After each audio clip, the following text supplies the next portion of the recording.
All right. Muting. Okay. Yeah, if everyone would just mute except for our guest, of course, who will be speaking. So, uh, I'm Ernie Tucker, as you probably know. Want to welcome you again to the International Club virtual version, and we are very honored and pleased to have Professor Chris Inglis of the Naval Academy and formerly of the NSA to talk to us about a lot of different interesting stuff. And I think I'm going to just turn it over to Phil to give a more specific intro. But I want to thank Chris again so much for joining us and turn it over to you, Phil. Thank you. Okay, thanks, Ernie. Good to see all your smiling faces. It's great. We're all surviving the pandemic so far, and that's great. Just a quick announcement. Our last presentation before the summer will be on the 5th of May. As of now, it's a surprise presentation, so stay tuned. We'll let you know as soon as we do. Phil Silva, I see you smiling. You know the story. We're working on it. And speaking of mysteries, tonight we are really lucky to have Chris Inglis to open the window on the rather opaque subject of cybersecurity. Chris is a visiting professor in cybersecurity at the Naval Academy. He's also a director of the Paladin Capital Corporation. In 2014, Chris retired as deputy director of the National Security Agency after 41 years of public service. He's a commissioner on the US Cyberspace Solarium Commission, which is charged to consider and recommend US cyber strategy. He also served as chair of the US Strategic Command Strategy Advisory Group and a member of the National Intelligence Strategy Advisory Group. After a 30-year career with the Air Force, Chris retired at the rank of Brigadier General. He lives in Annapolis with his family. And folks, if we thought that we had trouble with the viruses on our little computers, I think we have a lot to learn from Chris tonight. Chris, the virtual podium is yours. Thank you, Ernie. Thank you, Phil, for the warm welcome.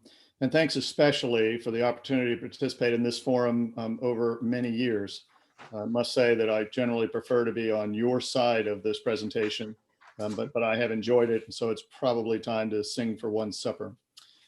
By way of opening, I'm going to assume that we all have a sense as to why we care about the internet, what I will describe as cyberspace. But just to tick off some of the reasons we care is that it is the storage house of things of enormous value, whether it's your bank accounts or whether it's your personal secrets, government secrets. It's a place where we coordinate ideas, we innovate, kind of societies essentially work together.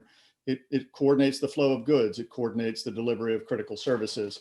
So I'm going to take that as kind of as an unalloyed good that we want the internet to work well for us. We want cyberspace to be what it is, and that we are increasingly aware that it's a strategic asset, not something that's simply nice to have. I'm going to offer two anecdotes up front. The first is I remember at some point in the past talking to a friend about cyberspace, and I'll take care to explain what I mean by those terms in a minute. And he said, you know, Chris, this is a little bit like you describing submarine warfare to me by standing on the beach and waving your arms over that kind of calm sea. He says, I can't see what you're talking about. I have no earthly idea what's happening beneath those waves. And so you need to be a bit more crisp, perhaps a bit more substantive in your remarks. I'll try to do that tonight. The second, I'll tell you a joke, which is during most of my time in the Air Force, I flew the venerable C-130. And if you haven't been on that, it's a big lumbering 4-engine airplane.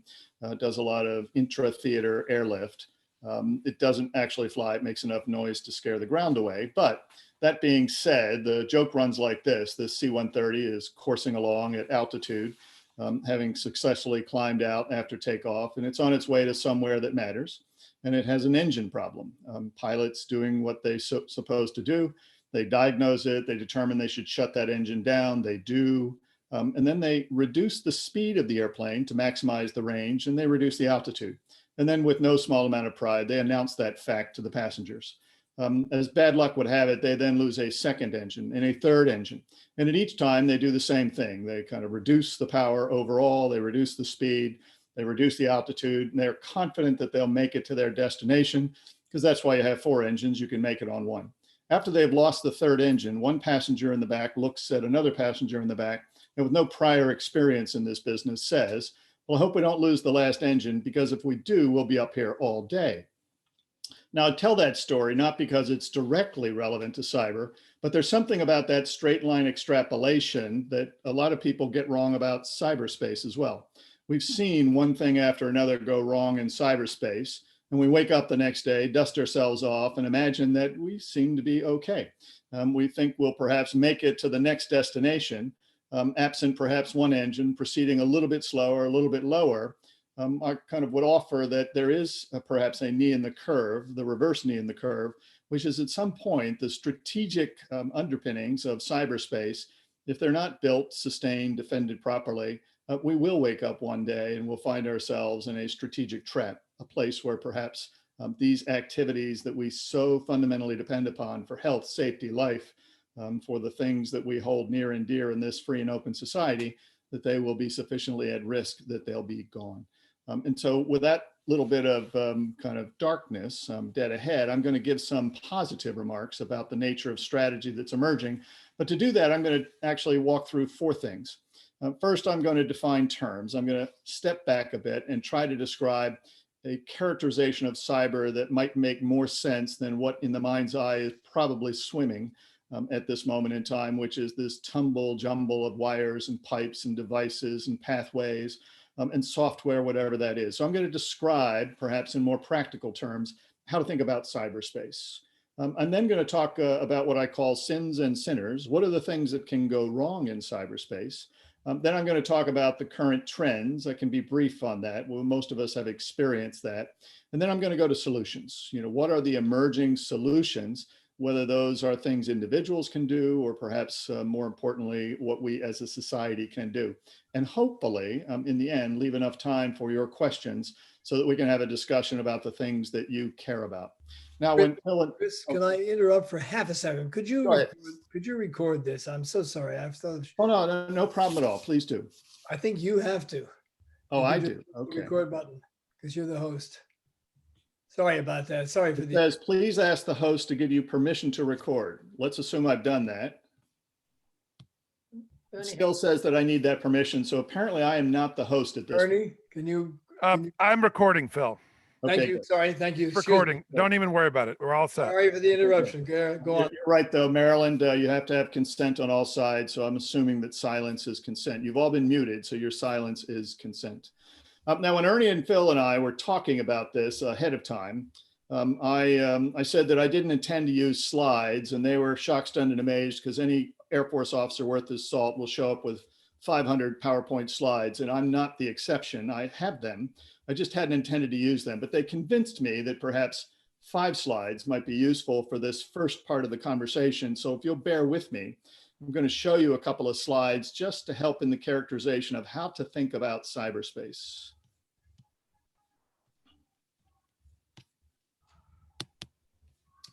Okay, so hopefully, and sing out if you don't see a slide at this point, you see this slide, a not terribly helpful slide, which essentially has all of the flotsam and jetsam of cyberspace laid over this piece of terra firma, the Earth itself. This is what most people think of when you say the word internet or when you say the word cyberspace, a not altogether helpful description. So I'm going to actually break this into some constituent pieces such that we might then say, if we can solve those pieces and then put those solutions together, we might be in a better place. So this is perhaps a way to start kind of that decomposition.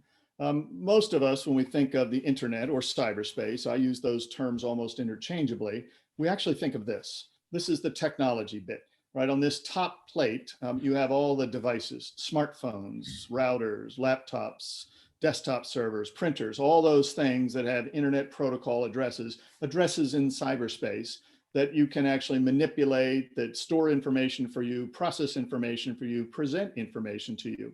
And those are massively interconnected using that second plate, which is those are where all the pathways are. Those are the pipes, so to speak. Those are satellite links or fiber optic cables or microwave links or the router in your house. And the sum of those two is that pile of technology known as the internet. But really, that's not enough to actually have a proper understanding of how the internet actually behaves. let's insert this layer, which doesn't actually exist. It's there by implication, but I would call this the autonomous layer, which is when you kind of put your information into cyberspace, or you allow something to be routed from one place to another. Say it's an email that's kind of disassembled, pushed all those over those pipes and reassembled on the far end. What's actually happening is that blue layer is autonomously taking care of all those functions for you. That blue layer long ago, probably 20, 25 years ago, came into its own such that kind of the variety of all the programs that have been written working together have made it such that the internet largely does things on your behalf that you are primarily largely unaware of. When people say I've stored my information in the cloud, it's that blue layer that tries to figure out where is that? How do I store that? How do I retrieve that? When you put things in your inbox so that they can go outbound to some other person, it's that blue layer that figures out how to do that. You don't need to lie awake at all hours of the day and night for the recipient to show up. And then at that point, you push that to them. Perhaps not terribly surprising that the blue layer exists, but its actions often are very surprising. I often ask a midshipman, how does a communication get from Virginia to Washington State? And they will smartly reply, probably on a cable marked Virginia to Washington State, and it proceeds on a westerly heading, gets there 3 milliseconds later.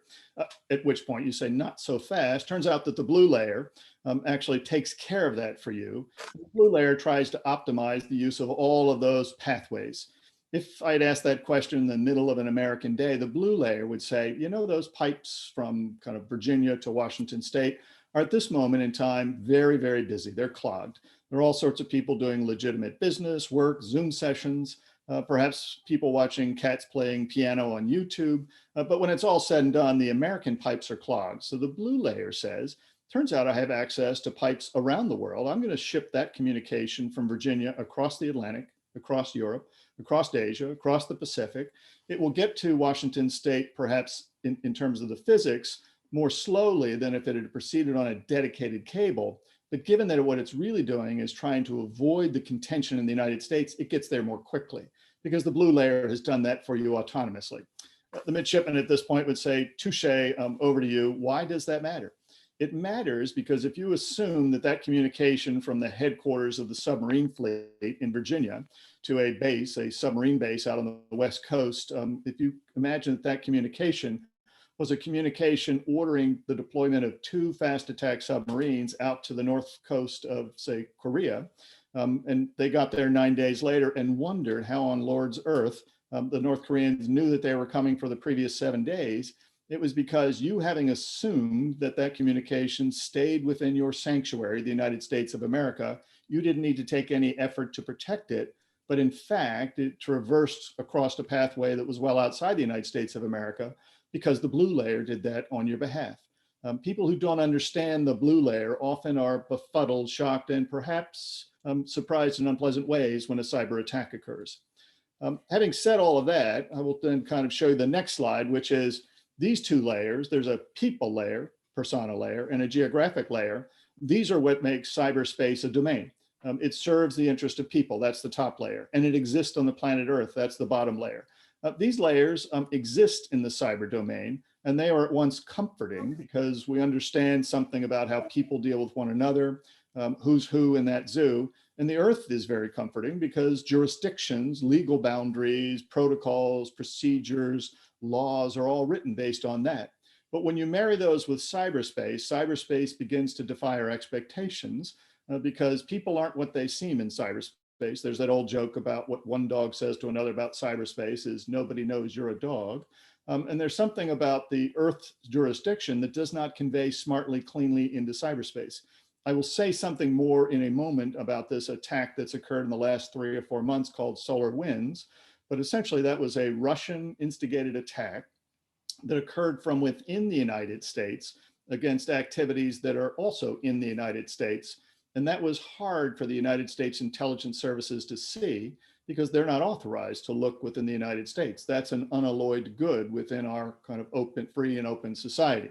But if the Russians, understanding something about the jurisdictions that attend to geography, can take advantage of that because cyberspace doesn't respect that geography, then we have to figure out how do we actually address that in cyberspace when the reality is that all of these layers are connected.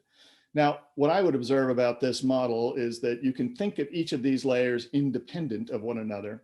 But if you try to come up with solutions for just one of these layers, say a technology solution or a people solution, train the people, or perhaps something that encrypts the pipes or something that addresses the jurisdiction, if you think about just a layer at a time, you're going to find that you're thinking wrongly because it actually has to be done vertically. You have to actually think about how do you connect all of these so that any solution takes into account the person, the devices, the autonomous layer, the pipes, and the jurisdiction. Now that might be self-evident at this point in time, but so often what you see as the failure of imagination in defending this space is people do not think vertically according to this particular model. Now I'm going to come out of the sharing mode, and for the rest of the discussion, you will see me, and hopefully we can then go to some questions and have a good discussion. But right now I'd like to do is to walk across those four categories. First, cyber, the noun. I've given you a description just now of how to think about cyber, and that 5-layer model, if that's too much to perhaps kind of internalize at this moment in time, just think of 3 things. Cyber is the marriage of technology and people and doctrine. And by doctrine, I mean, how do we allocate roles and responsibilities? Who's responsible for what in that space? So if it's those 3 things as the smallest possible model, technology, people, and doctrine, and it lives in the presence of an adversary, that's my definition of cyberspace, the noun. So let's then talk about the sins and the sinners. What can go wrong in cyberspace? A quick quip might be everything, but it's not that bad. There are typically 3 things that people worry about going wrong, going bad in cyberspace, and they have to do with an effect on the data or the systems that process that data. The first and the classic kind of thing gone wrong in cyberspace is that someone can get your information who's not authorized to have it. They can violate your privacy, or perhaps if you're a government institution, violate your confidentiality, but they can essentially get access to information they shouldn't have. The second is that they can affect the integrity of that information. They can reach into your bank account and change ones to zeros such that you might have thought you had a bank account balance of $5,000. Suddenly you have $1,000. All that changed was the bits, but because that's the only manifestation of what your value is in the world, that's a big deal. And the third thing that can go wrong in cyberspace is availability, meaning that you want to get access, right, to your stuff, whatever that is. It's your email, your bank account, maybe it's some blueprint that you're working online, and it's not available. There is a classic attack called the denial of service attack, where a party who's trying to deny you access to your material shows up at the front door of the institution you're trying to get access to online, maybe it's your bank, and they present an ID, their kind of identification. They present a bogus password. They fail in that, and they do that over and over and over. They do that billions of times a second. That's an availability attack because even the legitimate persons can't get to that front door. Therefore, the availability having been held at risk, you kind of lost some value in your access to that system. So again, confidentiality, integrity, availability, they're the big 3. In the last 3 or 4 years, I would say that against that classic triad, which has been in place for 20 years, there's a new member of the sins, which is subversion or influence operations. Think about what the Russians were attempting to do in 2016. You can think of that at 3 levels. Whether they were trying to cause one candidate to win or the other, that's perhaps a discussion that we should have with a glass of wine on a future kind of face-to-face kind of engagement. I'll leave that aside. I would say that the Russians in 2016 were actually engaged in 3 levels of activity. At the first level, essentially trying to crack through the firewalls of the Democratic National Committee, perhaps getting access to the emails of both parties. They were trying to violate the confidentiality provisions. Perhaps they might have been trying to kind of affect the integrity of those email messages or the availability of those email messages, but they were after the triad, the kind of the C, the I, or the A. If you think about the abstraction of those emails and that connectivity and the coordination that occurs on those systems, they actually constitute in 2016 the way we conduct elections. Right? We have 54 states, territories, localities who all get together to conduct elections using the coordinating facilities that exist within the digital infrastructure to include cyberspace. And the Russians weren't so much worried in that first attack about the emails or about the servers or about troll farms that they were running. They were worried about the abstraction of that into a critical function known as the election system. And so that's perhaps something that's a bit more, right, than the triad. And in the third level of their efforts, what the Russians were really after was trying to affect the confidence that we as a society have in our democratic institutions, or the fact that perhaps we might have some doubt about the outcome of the election. And in so doing, we're after this fourth sin, which is subversion. How do you use the internet to overwhelm critical thinkers or people who are not thinking so critically, so that you might perhaps convince them of something that's not true, but if it were not true, they would have some doubt. They would have a lack of confidence, either in the internet or, more importantly, in the institution dependent upon that. So those are the four sins. Who are the sinners? Perhaps self-evident from the discussion that I've just had. There are criminals, right, who essentially are trying to access material that has some value, typically monetary value, but there are some things that perhaps might have something intrinsic in nature. About 85% of the things that go wrong in cyberspace today are attributable to criminals. There are nation states who essentially have a variety of pursuits or aspirations. Classically, nation states want to either collaborate or compete with other nation states, sometimes conflict. And that reconciliation, which used to occur almost entirely in the physical space, increasingly happens in cyberspace. Why does North Korea attack Sony Pictures in 2014 in cyberspace? Because that's the highest leverage, the kind of the easiest way to reconcile their dissatisfaction with what Sony Pictures was doing. Why does Russia attack over and over and over again the Ukraine in and through cyberspace? Because that's an easy, low cost, and effective way to render a cost, to impose a cost on the nation state of Ukraine. About 14% of the things that go wrong in cyberspace are attributable to nation states. That's by number, that's by quantity. I would say that increasingly the most impactful things that go wrong in cyberspace are almost all attributable to nation states. The remaining 1% of the sinners are hacktivists, or perhaps kids up after a curfew, those folks who have some perhaps ideology that they want to pursue. And they do that by using the internet to kind of pursue the access to information or to pursue the sharing of that information in ways that favor their cause. Let me give two particular examples, right, of what I've just described as the sins and sinners. I've already told you a little bit about the Russian attack in 2016. Let's talk a little bit about the SolarWinds hack that occurred in the last few months. Now, most of us who've read about the SolarWinds immediately checked our portfolio of apps that we carry around on our iPhone or perhaps our desktop and said, whew, thank goodness, we don't have SolarWinds. And so this is not something I should personally worry about. And therefore, it's one of those things that's a vicarious event, but not something that we would worry about with any deep personal introspection. So I will hold this device up. I think probably everyone on this system has one of these. Yours might be built by Apple, it might be built by Galaxy, it might be built by some other vendor, but it's a smartphone. And this smartphone has every bit the modalities associated with it that the SolarWinds kind of software had with its ultimate destination, the various networks that were defended by SolarWinds in the following way. This smartphone depends upon, in my case, it's an Apple smartphone. This depends upon some upstream vendor, Apple in my case, to write the software that literally gives every function, right, some reality on this phone, or some variety of app manufacturers to write that software such that this phone will do what I want it to do, whether it's to make a phone call, whether it's to measure my progress walking around my community, to do my banking. All of that is software that somebody upstream of this phone writes.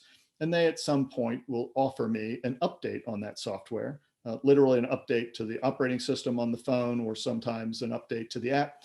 And I will then accept that by saying, I have trust and confidence that you've written that in a way that's to my advantage. I will open my system such that you can flow that software across the internet to me. That is precisely the mechanism that the Russians took advantage of in SolarWinds. SolarWinds is a piece of software that if you put it on your system, typically you have a complicated system with lots of parts. If you put it on your system, its job is to monitor the system to make sure all the parts are behaving well, that there's no untoward security conditions. but it's written by a company that lives in Texas. They will flow that software to you using digital infrastructure, just like Apple getting that software to my phone. And when it flows to you, the SolarWinds software, you install it on your system and you have full faith and confidence it's doing what it's supposed to do. So imagine that Apple was hacked. They weren't. So I'm not trying to cause a furor here, but imagine that Apple was hacked and the next iteration of the software I get from Apple has been corrupted. And when it flows into my phone, it does some things I don't want it to do. It violates my confidentiality. Perhaps it reaches into my bank account and violates the integrity of that data. Perhaps it kind of turns my phone off and makes it such that I can't turn it back on. It violates my availability. It probably would, in so doing, hitting those first three kind of sins, it probably would subvert me to make it such that I no longer have confidence in this. That's a pretty pernicious set of things that might go wrong. Exactly what happened in the case of SolarWinds could happen with this phone if we don't have confidence in the supply chain. The other example that I would give is going way back. In 2012, 2013, there was a series of denial of service attacks by the nation state of Iran on the United States financial system. If you were a bank or a financial institution of any salt in the United States in that time frame, on 200 different days, the Iranians launched what was called a denial of service attack. Now, again, what is that? That is, they kind of try to present illicit credentials at the front door of those institutions on the internet, such that legitimate customers don't have the time or space to get to the head of the line and get access to their material. They don't kind of violate the confidentiality, they don't affect the integrity of that information, but you can't get access to your bank account. That's a pretty big deal. And they did that for 200 days. The reason I go that far back is that at that moment in time, the United States government decided, knowing that this was the Iranians, knowing what they were doing, the United States government decided that because the private sector owned and operated the infrastructure that was under assault, and because the private sector had the means to handle that, they would defer to the private sector. They would take no action whatsoever and allow the private sector to essentially handle that problem. Because they wanted to respect the sovereignty of the private sector. Remember, I talked about that layer called geography, which informs our thinking about who does what and who's accountable for what. This was remarkable in every sense of the word, because if the Iranians in 2012 had showed up in Central Park, New York, and toilet papered every tree in sight, you can bet that at least the New York City government would do something about that. If the North Koreans had launched a 3-stage missile at the United States, and it had come down anywhere, not just on a government facility, you can bet that the United States would have done something about that. But here was an attack by a nation state on the private sector, and the United States government decided to not do anything. It was taken as a noble decision, one that respected the sovereignty of the private sector, but it had all of the secondary and tertiary effects you can imagine. They were all terrible. First, the private sector came to the conclusion, government's not here to defend me in cyberspace. Therefore, it's all on me. I have to defend myself. The private sector then began to take actions that are inherently governmental, began to do what we call hack back. How do you reach out of your enclave, perhaps outside of that enclave, to where the attacker is hurling those Nerf balls at you? How do you stop those? Or perhaps, if you're clever enough, how do you find where they're coming from in the first place? In this case, that might be Tehran. How do you go all the way to Tehran and you shut it down there? In so doing, you find that you now have pitted a private sector entity against a government entity. Governments classically have more power, a broader range of powers than the private sector does. It's a mismatch by design. The government, the US government, other governments realized that mistake early on, such that in 2014, when Sony Pictures was attacked by North Korea, you would have heard the United States government say, we will defend our private sector. We've learned our lesson. We will do so at a time and place of our choosing. Not altogether satisfying if you were Sony Pictures, but perhaps that was meant to be ambiguous if you were North Korea, so that you would kind of be afraid of your own shadow. In 2017, we had the Russians in an indiscriminate, brazen attack take down a lot of the digital infrastructure in Europe because they had attacked the Ukraine, and it escaped from the Ukraine because it wasn't a carefully scripted attack. Took down all of Maersk worldwide, that's a shipping line, took down Pfizer in Europe, took down the FedEx subsidiary in Europe. And if you had to flow a parcel or a medication in Europe all that summer, you would have been hard pressed to know where it had left, where it was going, and where it was in between. that had a big impact on the economy, certainly had a big impact on confidence. US government and other governments said, we will stand in, but the problem was, this is really hard as a pickup game. This is really hard from a cold start, kind of a standing start. So I get to my third box then of what are the trends. I've begun to describe those trends from 2012 to the present. The trends are all wrong, right? You find that nation states, the 14% by quantity, but the disproportionate impactors, the nation states are increasingly brazen, indiscriminate, and impactful. And given all of that, the United States has decided more recently, perhaps in the 2019 timeframe, that it requires a joined up national strategy to figure out how do we defend the things we care about in cyberspace. And more than the data, more than the systems, how do we defend the life critical functions dependent upon that? And how do we defend our societal confidence on that digital infrastructure such that it will properly extend all of those activities in the physical world in and through cyberspace, the virtual world? So I will close with this, which is a kind of a brief set of remarks about what the emerging strategy is. First, the emerging strategy would say that we probably have all the tools, all the parts, all the pieces, they're all on the table, but they're not connected. They're not actually coherent. They're not actually joined up. Imagine if we defended our physical world the way we defend the cyber world. I would be entirely responsible for the defense of my house. There'd be no local police department. I would be entirely responsible for the creation of the mechanisms that I would use to install locks on my doors or locks on my windows. I'd be entirely responsible for kind of discerning whether there are criminals in this neighborhood and where they might have come from and doing something about them. I would be entirely accountable for my patch of the world.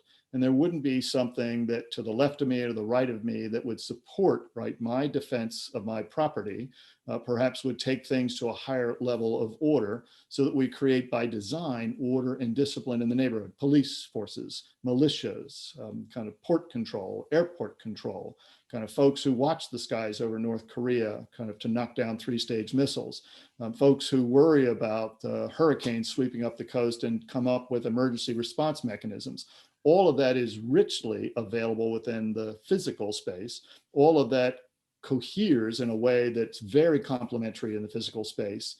We have nothing close to that in cyberspace. So the first kind of premise of a new strategy in cyberspace would be, imagine if the Russians or the Chinese or the North Koreans or the next hacktivist who operates with impunity, imagine if they thought they had to beat all of us to beat one of us.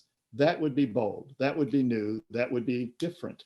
It would certainly be different than 2012, and it would certainly be a very proactive response to our inability to do anything meaningful from 2014 through about, say, 2 years ago. So that's the essence of the strategy. How do we actually reshape expectations such that we collaborate as opposed to have division of effort, which is an agreement to not collaborate? How do we place the government not in a compliance or a regulatory role, but in a contributor role, in a collaborator role, such that it will actually stand shoulder to shoulder with the private sector to help defend the private sector, and not by violating norms of privacy or secrecy, right, in the private sector, but by rather saying, I have inherently governmental powers. There are legal powers, there are diplomatic powers, there are financial powers. I can tax, I can indict, I can freeze funds, and I also have military powers. I have a United States Cyber Command that can go shoulder to shoulder, toe to toe, right, with some aggressor kind of shooting down those things coming at us in cyberspace. But it's the use of all of those activities in full collaboration with the private sector, which owns and operates 85% of cyberspace, that is the new elements of the strategy. So I'll close with this. If you're talking about an individual's role in cyberspace, just like in the physical world, I'm expected to lock my car, I'm expected to buy locks from somebody and take reasonable care with my house, I'm expected to have some kind of prudence, some kind of degree of critical thinking about the risks that I take. Otherwise, I'll be held accountable by my insurer. Individuals in cyberspace need to do the same, 3 Ps, right? Need to make sure that your fundamental kind of authority or your identification and authorization mechanism, your password, it's a reasonable password, right? Kind of Chris123 probably wouldn't work for very long with me. It certainly wouldn't work if I used that on every system that I have access to. Right, so take care in terms of, what is it that proves you're you in cyberspace. And if you're offered 2-factor authentication, meaning they send a kind of a code to your telephone, or they give you a token that kind of shows you some ever-changing number, take it. It's a very small price to pay to essentially do one thing that you must do in cyberspace, which is to jealously guard your identity. The second thing individuals can do is to essentially patch. That's actually a somewhat technical term for if somebody offers you an update and you have trust and confidence that this is a legitimate vendor. I do trust Apple. Take it, because it might as likely be something to fix a security flaw in your system as to add some new primary feature in your system. And so Patch Tuesday is Patch Tuesday for a reason. As right as rain, as regular as every week, take those patches. And the third is to exercise, and these are 3 Ps, exercise prudence. If something doesn't seem right, if something seems a bit odd, something seems strange, it just may well be, right? You really don't have somebody out there that's trying to find you for the last 6 years and wants to give you money. If you simply click on this link, they'll take you to the $5,000 that they're holding in reserve for you. And you'd be amazed at how often things that have gone wrong in cyberspace are attributable to somebody simply giving up on their kind of critical thinking and just assuming that, well, it must be what it is. Remember that story I told about the Russians getting into the Democratic National Committee some 5 years ago? That was the chief of staff of the Democratic National Committee, a good person, I know him personally, who actually was quite busy managing the campaign, and an email came into his box one day and said, I'm your system administrator, your Gmail system administrator, and I think your password's been compromised. You should change it. Not being completely kind of witless in this, he picked up the phone and called the local Gmail system administrator and said, I just got this email, what should I do? That system administrator, being busy, being human, right, said, change it for God's sake, right? And so he said, got it. I've got permission to click this link. I clicked the link, and you know what happens. That link provided by the Russians operated with their software, but because it's in your email box, operates with your permissions. It did help him change his password, but it also scooped up 30,000 emails and carted those off to Moscow. You know the rest of that story.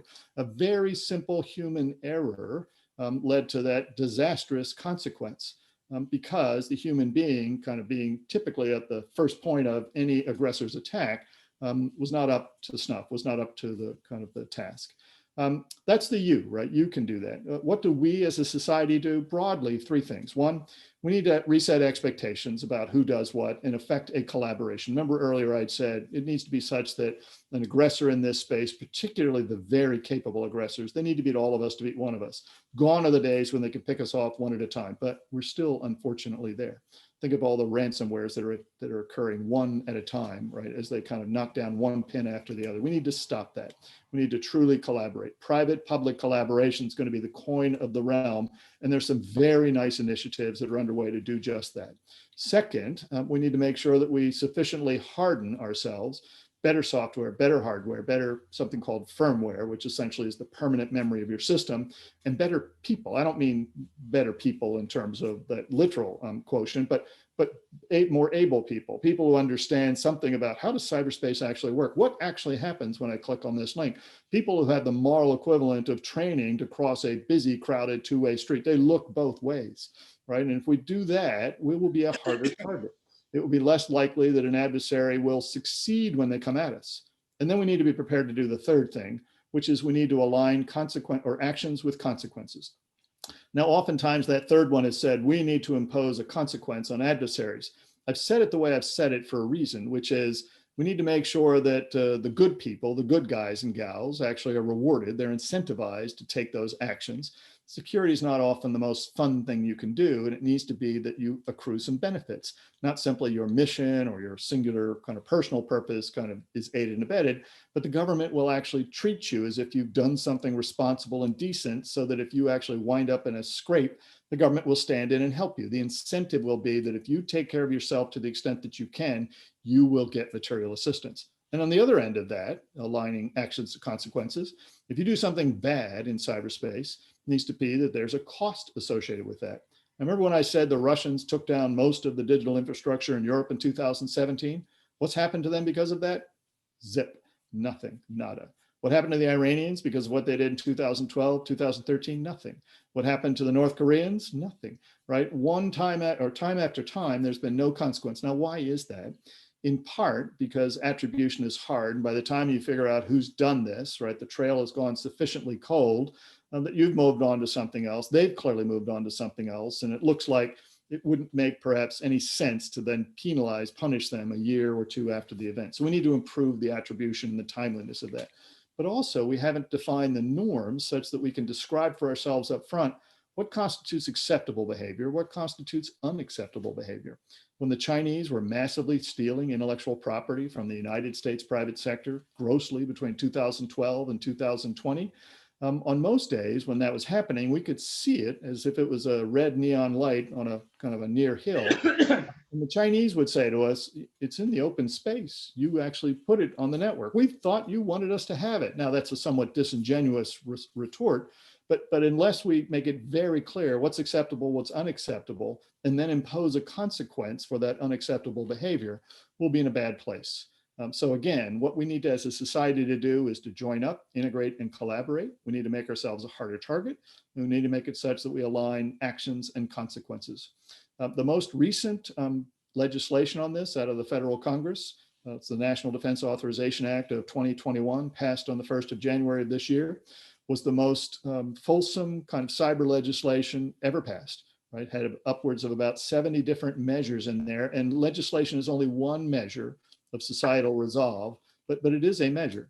Right, had 70 measures in there, which essentially tried to affect that strategy that I've just described for you, not least of which is to put the United States government in a place where it's less about the regulation, the oversight, the compliance, the wet blanket approach, and more about how can I make a meaningful difference to the resilience, the robustness, the defense of the private sector. So having said all of that, I see that we have about 20 minutes left for any questions you would have. I will let Ernie and Phil assist me in that regard, and I'll be looking at the questions, the chat section. Thanks a million. You've done a fantastic job of kind of showing us the changes in risks and responsibilities and responses over time. A fantastic list of ideas for personal protection and national protection. I like to follow up on one of the things. And we've got a lot of questions, as you can see, so I'll try to do my best here to cover them. But we've heard about the Stuxnet attack on Iran, and it raises the question of where should the balance be between taking proactive measurements, initiatives against potential enemies, as opposed to working on defense. And you talked, just a double question maybe, you talked about cooperating with the private sector. How about how are we cooperating with other countries, other allies? Yeah, so two good questions there. Let me take those in turn. First, you asked about the balance or the alignment of offense and defense. This is a personal view. I don't speak for the government in this regard, but I would say that in my view, defense is job one. We have a United States Defense Department for a reason, not to be cute because it has offensive capability, but because that offense that it does have is an extension of our defense. Right? It's used in extremis to essentially be able to defend ourselves in harm's way or to impose consequences when that's necessary as an element of the defense. In cyberspace, that's all the more true. And it turns out in cyberspace, the defenders, they're on the receiving side of so much. They have to get everything exactly right in order to succeed. The attacker only needs to get it right once, right? You only need to find one weakness, whether that's in your people or your technology or your doctrine, or perhaps some seam between who's accountable for what. And so I think that the bias, the heavy bias, needs to go to defense, and the offense needs to consider itself as an element, an extension of the defense, not in a provocative manner, but in a way that properly and usefully supports the defense. You've asked whether the United States kind of collaborates with other countries. Yes, it does. The classic, in this arena, the classic relationships are, of course, what are described as the Five Eyes relationships, the English-speaking nations. So the United States, the United Kingdom, Canada, Australia, New Zealand, they've had long-standing relationships for intelligence, and in the world I came from, cryptology, the making and breaking of codes. And that is a very solid foundation for collaboration in cyberspace. But we also have very solid relationships with other nations, as you would not be surprised, right? Through the NATO alliance and through now the emerging EU, which is not as responsible for security as they are for the defense of individual rights and privileges. But through both of those mechanisms, we have very rich relationships with European nations. We have extraordinarily rich relationships with Israel. We have good relationships with many Asian nations.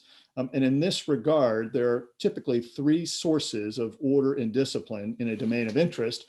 I've mentioned two of them, which are kind of make yourself a harder target and be prepared to impose a consequence if somebody still comes at you and takes advantage of you. Deterrence by denial, deterrence by cost imposition. The third, which is just as important, which is entanglement, is that the more you're entangled with another party, the more you have some common interest that are commonly at risk if something untoward happens to them, the more likely it is that you will operate in a collaborative fashion, or at least a cooperative fashion, as opposed to in conflict or competition. And so we need to entangle ourselves, right, with as many nations as possible to find that common ground, our norms, our values, our principles. And I think that the United States is back on the road to doing just that. Great. So what are your thoughts on copyrights and intellectual property and how we protect those things in cyberspace? There are some technologies that can aid and abet the defense of copyrights. I was listening to the National Public Radio tonight and listening to, there's this phenomenon now where you can buy a snippet or a clip of an NBA game, a National Basketball Association game, and might be 15 seconds of LeBron James doing something extraordinary. And the technology underneath that is sufficiently good that you're the only one on the planet that would have access to that. Maybe you can stand back and take a video of the screen as it's being displayed, but you're the only one that has access to that. And therefore, there's an extraordinary sense of ownership to that is provable. If you've heard about blockchain technology can prove the ownership of a particular document or a sequence of transactions. So I say, there are technologies that can aid and abet copyright or trademarks or intellectual property defense, and we should avail ourselves of them. I think by implication, what I'm saying is that I would not give up on the legal rights that are attendant to copyrights or trademarks or intellectual property, right? That source of value should endure such that we then incentivize people to continue to generate intellectual property, innovation, things of that sort. And we shouldn't give up on it because Napster 20 years ago made it such that you can't defend a song. The technology exists to do that, and the law exists to essentially effect, right, some transfer of value on an enduring basis for that. So I think that we should continue to embrace the legal principles, the foundations, and find the technology and the legal remedies that essentially do that, even in the cyber age. So Chris, we've heard a lot about Huawei and the 5G and the concern that our government has that it'll be dangerous if we adopt that. Can you describe what those dangers are? Yeah, so let's take 5G as a matter of course, right? So this phone that I have is probably somewhere between third generation, which is smartphones, and fourth generation, which is fast, highly connected smartphones. 5G is really not about personal communications. It's about kind of thing-to-thing communications. It's about your car. It's about your refrigerator. It's about all of these things that want to richly interconnect such that they're exchanging information with sufficient fidelity and frequency and speed, right, that they can achieve heretofore unimaginable efficiency, either in geolocation or speed or processing. So 5G really brings that to the table. The United States, because it's so heavily invested in 3G and 4G, again, largely sufficient for the purposes of this iPhone, the United States was slow to invest in 5G. But China invested heavily in 5G because it wanted to essentially corner the market. It was both an economic goal and for them a national security goal. And they also saw that they could take 5G as a bow wave of technology and offer that to non-aligned nations, places like Africa, and perhaps pushing that digital infrastructure out, build relationships that then extend to diplomatic relationships, economic relationships, so on and so forth. And so China is very big on 5G. They're well ahead of us on 5G. We're big on 3 and 4G, and most of us don't know the difference. Now, why does 5G matter in the hands of the Chinese? For 3 reasons. One, there's an economic kind of consequence, which is when we eventually say that we want to be this internet, when I want to have an autonomous car and it's out there using 5G to figure out what's the car on the left doing and what's the sensor ahead telling me and what's the road surface telling me, what's the weather telling, when that 5G network should be there in order for that car to truly be autonomous, I want it to be there, right? And so the United States is going to move to 5G, and if its vendors don't have a place in that global marketplace, there's an economic consequence to that. The second is that there's a national security element to this, which is that if that 5G is being used for security critical functions, imagine the flow of electricity in the electrical grid. And if it's using kind of sensors, right, to determine that that flow needs to be pushed to the left or the right, up here, down there, If those sensors are based on 5G technology and those sensors are kind of owned, operated, or at least built and deployed by a foreign nation who might not always be completely friendly to us, that's a national security problem, right? And you don't necessarily want to give that away, right, to a nation whose kind of friendliness in the future you can't guarantee. And the third reason is a legal reason, which is that the data that's inside those sensors, think of my car, which if it's autonomous, it's not, mine's 2012. I think it's been upgraded to have a CD player, but if it was autonomous, then it would store an enormous amount of information that would depict where I've been, how long I've been there, where perhaps I slowed down and kind of looked in the store window at something, where I did. It would have so much information about me. I would find that was privately, kind of personally sensitive to me, personally identifiable information.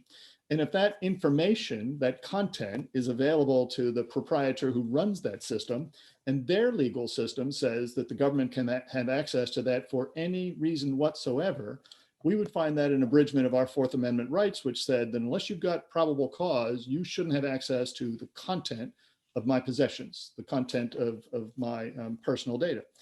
So again, if that's China, and their view is that surveillance is an unalloyed good, that they don't guarantee privacy interests to their citizens, they guarantee physical security, economic vitality, that might not be something we want to give away by not having an entry into this 5G marketplace all our own. So it's those three reasons that the United States government and other governments, the United Kingdom, Australia, Japan, have pushed strongly back, right, on the Chinese in their kind of being so far out front on 5G technology.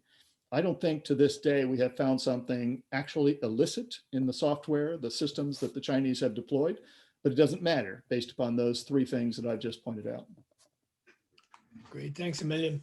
So the cyberspace is obviously expanding, and I guess I wonder what the effect of that expansion of cyberspace will be on cybersecurity. For example, the Chinese are now putting up their own GPS system. How should U.S. citizens use it, for example?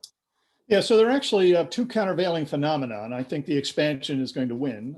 At the same time that it's expanding, right? You know, you've probably heard the term the Internet of Things, right? Mm-hmm. So your refrigerator, your dishwasher, your car now increasingly are connected to the internet because they get useful information from that, or you can get useful information from them when you should be in a Zoom meeting. You can see what's happening inside your refrigerator. But increasingly, the term of art is the Internet of Everything, where everything's going to be so massively interconnected, right, that you will have this amazing ability to censor, to instrument, to control all things. So that's phenomena one, which I think is overrunning phenomena two. Phenomena two is a degree of balkanization. Remember, I talked earlier about there are some concerns that a difference in legal systems might make us perhaps less willing to store our information in another country or to have another country manage information systems in our country, right? And that therefore is leading to this sense that maybe I want my data stored within the United States of America. China's already made that case. Russia's already made that case. The United States is beginning to think about making that case. Europe has made that case, right? And so that balkanization will impose some degree of geographic boundaries on this. There will be perhaps greater confidence that you can control your data. I would observe, though, that it might, in fact, kind of just put a bullseye on that, such that if somebody wants to know where's all the American data that I want to have access to, it's not spread uniformly across all God's networks. It might be that it's concentrated in a server out on the West Coast. And so there's some degree of creating a critical vulnerability associated with that. And you also begin to dumb down the richness of the interaction so that innovation, collaboration begin to flag or falter. Again, I think expansion is going to win, but it's a foot race at the moment. Great, thanks. So one of our members wants to know who controls the blue level? Who built it? That's a good question. So I once was testifying before Congress, and I had allowed 2 weeks before that there were at that moment in time, I think 127 different ways to kind of package an email. Right. So it said, you know, the to field could be in the first 6 bits or it could be in the last 10 bits. But depending upon when you have AOL, Gmail, or any number of other vendors, right, it was all over hexafacre. I then went back 2 weeks later, testified before Congress again, and I said, at the moment, there's like 162 ways to do that. And I got the most interesting question. The question from a congressperson was, who let that happen? Well, that's a great question. Turns out that that is not controlled. Absolutely. You have this American capitalism, this free commerce, which is that autonomous, that blue layer is essentially supplied, it surges forth based upon the collective efforts of anyone that writes software, anyone that essentially is in there trying to figure out what sort of permissions, what sort of kind of activity should I allow my hardware software to undertake. Having said that, I think you would quickly observe that might not be a great idea. It might be that we want to have some control over that, particularly if some of those functions in the blue layer are controlling things that are health critical or life critical, say the flow of electricity, the operation of a nuclear power plant. Kind of what happened in Florida a couple of weeks ago, where somebody at a distance kind of tried to inject a certain chemical into the water supply that would literally have poisoned, if not killed, a large number of people. We probably want to control that. We're not in a great place at the moment for doing that, but the legislation is kind of, I think, is rich enough now such that we can begin to then undertake what are the security critical threads, right? And they are threads that essentially run through that space that we want to then lock down, control, and have some degree of authority over, such that they're not essentially practicing just a free and open market economy. So we're behind the curve on that, but it's a great question, and there are initiatives underway. Great, thank you. How do we control hacking in quantum computers? So first, a quantum computer, the real danger of a quantum computer is that it's going to be many orders of magnitude more capable of processing information than a computer that you and I would know today as the classic von Neumann architecture. Forget the name, but classic architecture today assumes that things are either a 1 or a 0, and you can operate on multiples of those ones and zeros. In a quantum computer, you just blow all that away, and you can operate at scope and scale well beyond that. And the principal kind of threat of quantum computing is that the encryption schemes on which most security today is based within the internet, the encryption schemes would then be broken wide open. Because the way that I can communicate with somebody securely, say a vendor who wants to sell me something, and I have the little lock sign at the lower portion of my website when I do that, the way that I can communicate with them is using a technology known as public-private keying technology. Now, the complications of that kind of defy an ability to define that or to describe that in this conversation, but it's essentially betting that whoever is looking at that conversation and sees what I've done that's encrypted and what the other parties that's done is encrypted is only decryptable by the other side of that single kind of that single pair. If they could reach in, find that encrypted conversation, and decrypt that at speed, then the security of the internet collapses overnight. Quantum computing makes it such that that decryption kind of process is going to be child's play.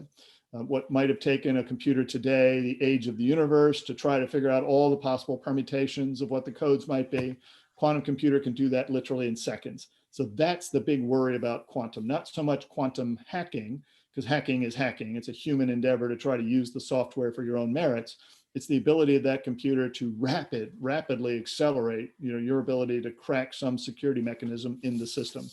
There are quantum resistant encryption schemes, meaning we can write encryption software, mathematical algorithms that are resistant to quantum computing, but not widely deployed. And if you think that if you encrypt something, store it in the internet, and you want it to stay encrypted, say for the next 25 years, think about top secret nuclear codes. You want those to be encrypted for 25 years. It's probably too late to fix those. Those are already out there. Somebody can pull those down, and they can in 5 years or 10 years time apply a quantum computer to that. So we're late to need on that. Chris, the last question. Is there any hope for any level of personal privacy in the future? What are the hopes for our personal privacy in the future? Yes, if you value your privacy, and most people do, then you don't have to give it away, right? You can be careful about the things that you kind of release kind of into this kind of unwashed space known as cyberspace. Be careful about the secrets you disclose. Be careful about the things that you kind of are willing to place at risk. You can retain some modicum of privacy simply by making intelligent choices about what you release into the system.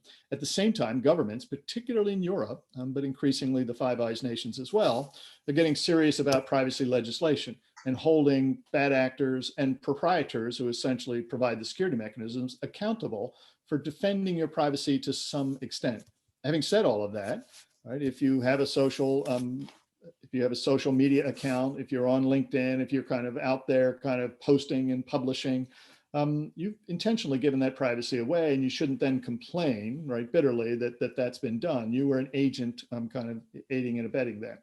The one exception that I would give you is that when you think about how kind of the folks on Madison Avenue, the marketers work, they want to make sure they're putting an ad in front of you that you're likely to bite on. They want to know that they've got the right ad at the right place at the right time for you. And they're heavily instrumenting the system so that they can track you like a duck on a June bug, right? There's something on the phone called ad tech, which essentially will track every human manifestation of an activity or care that I had, the things I click on, the places I've been, and so on and so forth. And that is richly informing the activities of the marketers, Wall Street and Madison Avenue, in ways that I think at scope and scale we don't yet fully appreciate. So we need to figure out how to turn that. How do we get ahead of that? That I think will be a pernicious assault on privacy in ways that most people don't understand. Of course, I don't want the wrong ads in front of me. I'm comfortable that they know I'm not interested in kind of all sorts of kind of medicinal things that I would never buy, that I like colonial brass hardware, but there's a natural limit to that. And so we just need to figure out what that is. So I'm thinking for a non-tech guy like me, Walden Pond, perhaps, that would do it. So take 7 days off and leave your phone behind. When's the last time you left the house without your cell phone that you didn't have an immediate instinct that you had to turn around and go back? I can't remember. Listen, Chris, this has been wonderful. I really appreciate all the time you've taken and the care you've given to make it so we can understand it. So I thank you very much for this. Ernie, over to you. Yes, thank you, Chris, for a wonderful presentation. It's given us a lot to think about, and it's very, very insightful and very, very in-depth. So really do appreciate that. And it's just great. And I would like to thank Phil for organizing, again, a fabulous speaker for us. And I would like to invite everyone to join us. Yes, and we have a cup for Chris, which we'll get to you in appreciation of your endeavors, the classic International Club cup, which you'll be a recipient of. We will have our agents get this to you in real time, not in virtual space or just on the screen. So thank you again for that. Yes. And then our next meeting, just going to say, as Phil mentioned, it's going to be a surprise meeting. There's some developments that we'll be sharing when they arise, but stay tuned for May for our next virtual meeting. And thanks again, everyone, for coming. And thanks again to our speaker for such a wonderful, wonderful presentation. All right. Okay, good. All right. And we'll say good evening. Okay. Good evening. Good. All right. Thank you. That was great. Good. Yeah.